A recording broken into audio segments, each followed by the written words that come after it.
نحمدہ و نصلی علی رسولہ الکریم۔ علامہ جلال الدین سیوطی رحمۃ اللہ علیہ نے ایک حدیث نقل کی ہے۔ اس حدیث میں ایک واقعہ ہے کہ بنی اسرائیل میں ایک بہت بڑا زاہد اور عابد تھا۔ وہ دن رات اللہ تعالیٰ کی عبادت کرتا تھا، چونکہ وہ صاحب اہل و عیال تھا، لیکن اس کے لیے کچھ دھندا بھی چلاتا تھا۔ دکان کی صورت میں ایک چھوٹی سی تجارت تھی، لیکن وہ اس میں الجھا رہتا تھا۔ وہ چاہتا تھا کہ یہ چیز بھی نہ ہو، مگر وہ سوچتا تھا کہ بیوی بچوں کا کیا کرے۔ بہرحال اس نے ایک دن جذبے میں آ کر سب کچھ اپنی بیوی اور بچوں کے نام کر کے خود سمندر کے بیچ میں پہنچ گیا۔ وہاں پر ایک ٹیلا تھا، اس پر اس شخص نے ایک جھونپڑی باندھی اور کہا کہ اب ہر وقت اس میں بیٹھ کر اللہ کی عبادت میں مصروف رہوں گا۔ اس سے پہلے جتنی بھی قومیں گزری ہے اس کے اندر رہبانیت جائز تھی۔ مطلب یہ ہے کہ انسان سب کچھ چھوڑ چھاڑ کر ایک کونے میں عبادت کے لیے، اللہ تعالیٰ کی عبادت کے لیے بیٹھ جائے اور اس میں مصروف رہے، یہ جائز تھی، لیکن اسلام نے اس چیز کو منع کر دیا ہے۔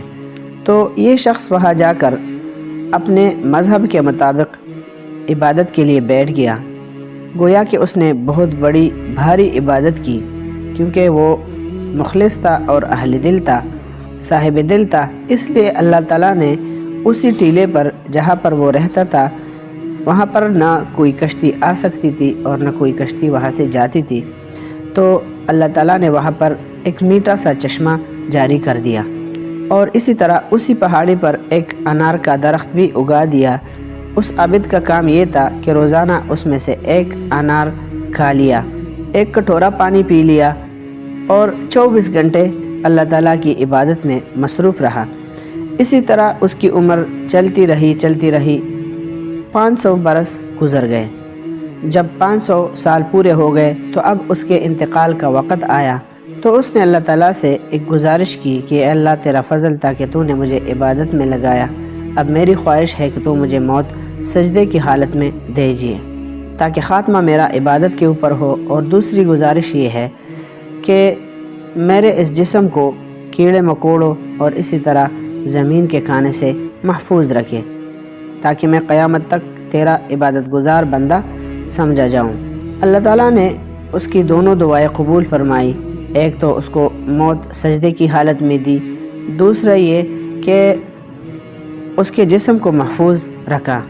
حضور صلی اللہ علیہ وآلہ وسلم نے فرمایا کہ اللہ تعالیٰ نے اس کے جسم کو محفوظ رکھا، لیکن اس ٹیلے کے اوپر اللہ تعالیٰ نے ایسے گنجان درخت لگا دیے ہیں کہ انسان کو وہاں پر جاتے ہوئے ہیبت طاری ہو جاتی ہے، اس لیے وہاں پر کوئی نہیں جاتا، لیکن بدن آج تک محفوظ ہے اور قیامت تک محفوظ رہے گا۔ وہاں نہ کوئی جانور جاتا ہے نہ کوئی انسان جاتا ہے، اور اسی حالت میں اللہ تعالیٰ کے سامنے پیشی ہوگی۔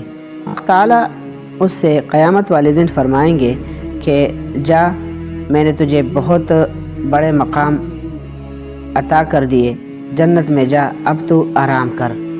تو وہ بندہ عرض کرے گا کہ اللہ، میں نے تو ساری عمر تیری عبادت میں گزاری ہے، میں نے کوئی نافرمانی نہیں کی ہے، لہٰذا اب بھی میں تیرے فضل کے طفیل میں جنت میں جاؤں گا نہیں، بلکہ میں اپنی عبادت کے بدلے جنت میں جا رہا ہوں۔ اللہ فرمائیں گے کہ نہیں، بلکہ میں اپنے فضل سے تجھے جنت بھیج رہا ہوں۔ وہ پھر کہے گا کہ نہیں اے اللہ، تو پھر میری عبادت کس کام کی؟ میں نے اتنی عمر عبادت میں گزاری ہے، میں تو اپنی عبادت کے بدلے میں جنت جا رہا ہوں۔ تو اللہ تعالیٰ فرمائیں گے کہ اس کو لے جاؤ اور جہنم کے کنارے پر کھڑا کر دو، لیکن جہنم میں داخل نہ کرنا، اتنا دور رکھو کہ جہنم کا دروازہ اس جگہ سے 500 برس دور ہو۔ فرشتے اس کو لے جائیں گے اور وہاں پر کھڑا کر دیں گے۔ اسی حالت میں جہنم سے ایک گرم تپش اور گرم ہوا اور آگ کی ایک لپٹ آئے گی، اس کی وجہ سے وہ سر سے پاؤں تک خشک ہو جائے گا اور اس کے زبان پر کانٹے نکل آئیں گے۔ وہ پیاس چلانا شروع کر دے گا۔ اسی وقت ایک غیبی ہاتھ نکل آئے گا جس میں ٹھنڈے پانی کا ایک کٹورا ہوگا، یہ عابد دوڑے گا اور کہے گا کہ اے خدا کے بندے یہ کٹورا مجھے دے دو، میں بالکل مرنے کی حالت میں ہوں۔ آواز آئے گی کہ کٹورا تو ملے گا لیکن اس کی قیمت ہے، مفت پہ نہیں ملے گا۔ پوچھے گا کہ اس کی کیا قیمت ہے؟ تو کہا جائے گا کہ اس کی قیمت وہ ہے کہ جس شخص نے 500 برس کی بے ریا عبادت کی ہو، خالص عبادت، وہ اس کی قیمت ہے، تو تب جا کے اس کو وہ پانی ملے گا۔ کہے گا کہ میرے پاس تو اتنی عبادت ہے، تو وہ اپنی عبادت پیش کرے گا اور وہ پانی پی لے گا، تب جا کے اس کی جان میں جان آ جائے گی۔ اللہ تعالیٰ کی طرف سے حکم ہوگا کہ اسے واپس لے آؤ۔ جب واپس لے آئیں گے تو اللہ تعالیٰ اس سے کہیں گے کہ اے بندے، تیرے 500 برس کی عبادت کے صلے سے تو ہم آزاد ہو گئے، کیونکہ آپ نے ایک کٹورا پانی 500 برس کی عبادت کے بدلے میں، جو کہ آپ نے خاص اللہ کی رضا کے لیے کی تھی، اس کا وہ پانی پی لیا۔ جو آپ نے ہزاروں لاکھوں دانے انار کے کھائے ہیں، اس میں سے انار جو ہے وہ دانے، اس کی عبادت ٹیلے کے اوپر اس چشمے کے ساتھ ایک انار کا درخت بھی تھا اور اس سے وہ روز ایک انار کھاتا تھا۔ تو اب اللہ تعالیٰ حکم فرمائیں گے کہ آپ نے جو لاکھوں انار کے دانے کھائے ہیں اس کا حساب بھی دے دے میں کتنی نمازیں پڑھی ہیں، کیے ہیں، اور نے ہزاروں کٹورے پانی پیے ہیں، اس میں سے ایک ایک قطرے کا حساب دے دے۔ ٹھنڈے پانی کے بدلے کتنی عبادتیں کی ہیں، اور وہ جو ٹھنڈا سانس لیتا تھا جس کی وجہ سے آپ کی زندگی قائم تھی، سانس کا بدلہ دے، اور اس کے بدلے میں جو آپ نے عبادتیں کی ہیں اس کا حساب دے دے۔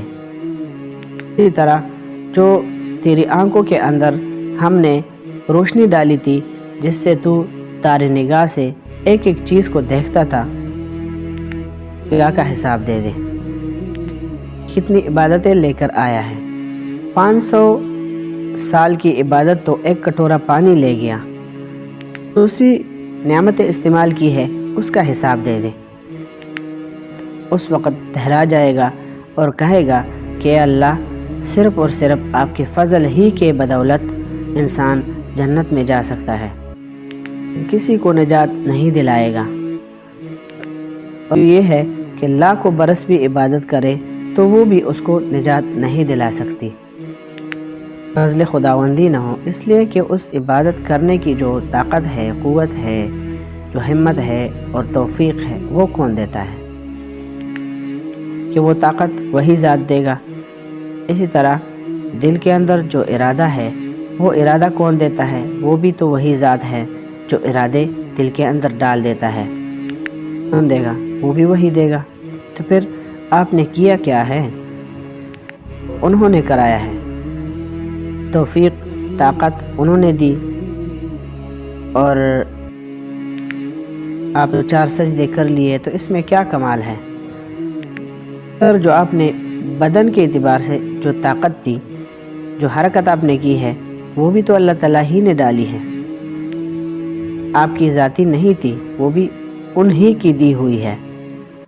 اور آخر تک کام تو سارا انہی کا ہے، اور کہنے لگے آپ کہ یہ میں نے کیا، اور پھر آدمی اس پر فخر کرے، یہ فضول ہے۔ بلکہ موقع ہے کہ تمام نعمتیں، تمام فضیلتیں اللہ تعالیٰ نے اپنے فضل سے دی ہیں، سن کر ہمیں بھی اپنی زندگی میں تبدیلی لانی چاہیے، اللہ تعالیٰ کی طرف رجوع کرنا چاہیے۔ اللہ تعالیٰ ہم سب کو عمل کرنے کی توفیق عطا فرمائے۔